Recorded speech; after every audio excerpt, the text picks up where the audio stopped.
Hi everybody. Today is Thursday, April 15th.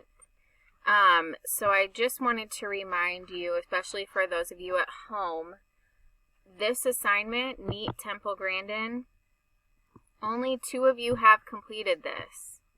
And I know that we were going to do it together, but since only one person was volunteering answers, this is still something that you need to be doing. And there are 9 questions. We did the first one together.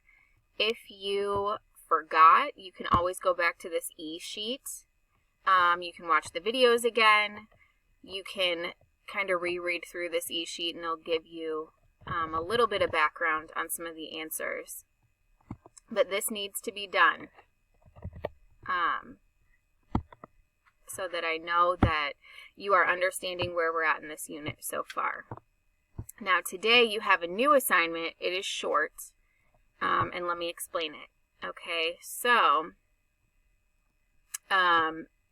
if you are in the classroom, look around your classroom. If you are at home in your bedroom or your kitchen or wherever, use the room that you're in. So,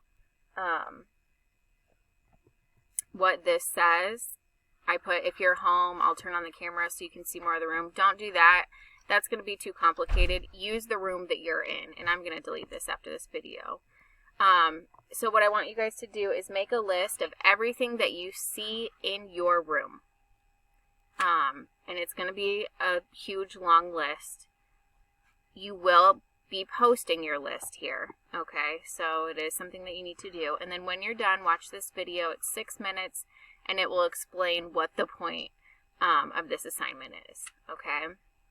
So it'll kind of give you an insight into Temple Grandin's brain. And that's all we're doing today. So today's assignment is called Things in This Room. Monday's assignment was Meet Temple Grandin. Again, only 2 people have done it, so I need you guys to go back and do it. If you have not yet. Number 1 is already done. We did that as a class. And this e-sheet right here is attached if you need to refresh your memory. But I want this done by Friday if you can. Okay?